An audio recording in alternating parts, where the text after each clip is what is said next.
Bonjour à tous, je suis Joanne Boivin-Drapeau, présidente de Visa pour Canada et aujourd'hui, j'ai le plaisir de vous présenter l'homme de ma vie et aussi le directeur de Visa pour Canada, Adrian Echemendia. Donc ensemble, on a vécu ce que vous êtes peut-être en train de vivre en ce moment.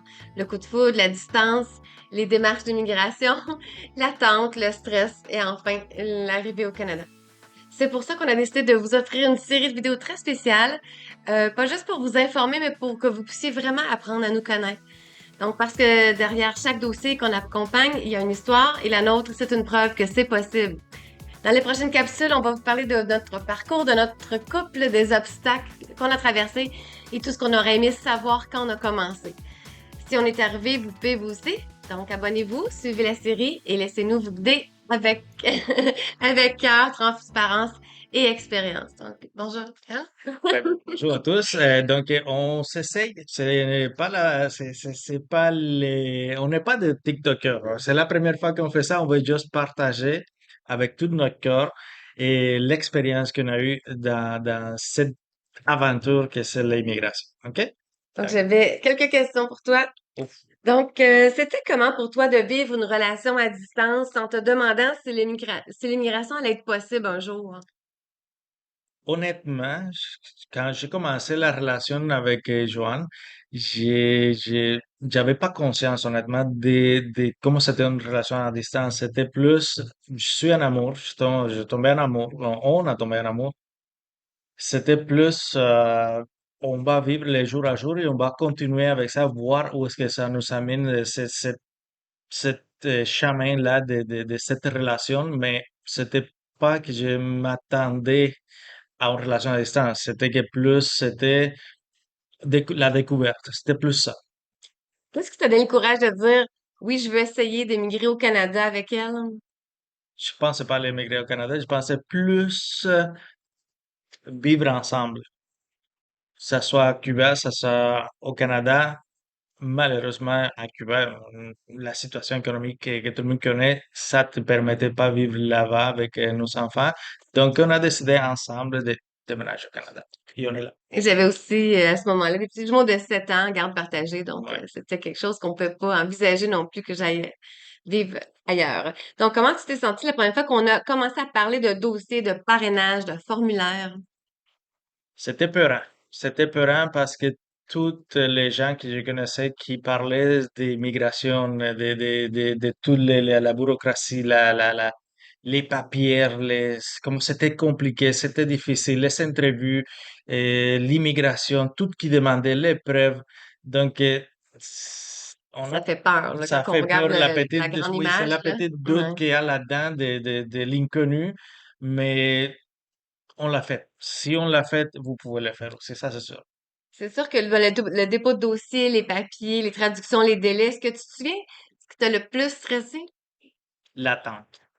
Honnêtement, l'attente, c'était le plus difficile de pas savoir quand on allait voir des nouvelles, de pas savoir quand on va avoir une réponse à notre dossier. C'est vraiment l'inconnu que c'est le plus difficile, je trouve, dans notre situation. C'est sûr que pour vous autres aussi, mais je pense que pour moi personnellement aussi, c'était l'attente, l'inconnu.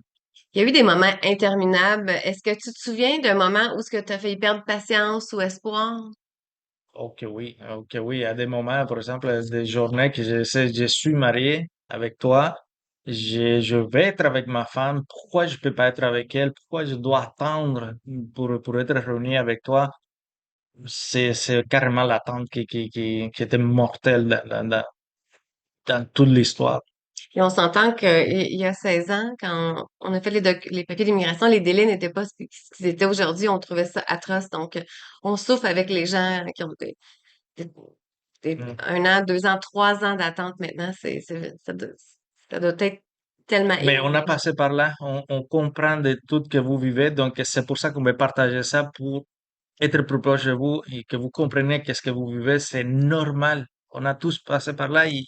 Comment on fait ensemble, justement, en tant que couple à distance, pour garder le cap malgré les incertitudes? Oh, la confiance. À la base, la confiance, c'est parler beaucoup, c'est échanger. Moi et Joanne, Yes. on pouvait s'échanger facile, 100 à 200. messages de texte par jour. On disait qu'on faisait nos journées texto, c'était, sans le téléphone, on ne pouvait pas vivre.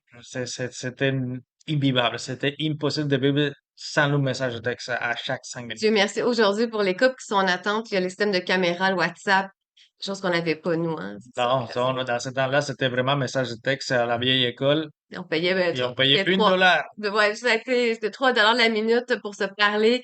Une minute, 1 $ chaque message. Des fois, c'était ridicule. Euh, donc, quand tu as reçu ta résidence permanente, quand l'ambassade t'a appelé pour te dire, viens chercher ta résidence, c'est quoi le premier sentiment que tu as ressenti? Je pensais qu'il mentait.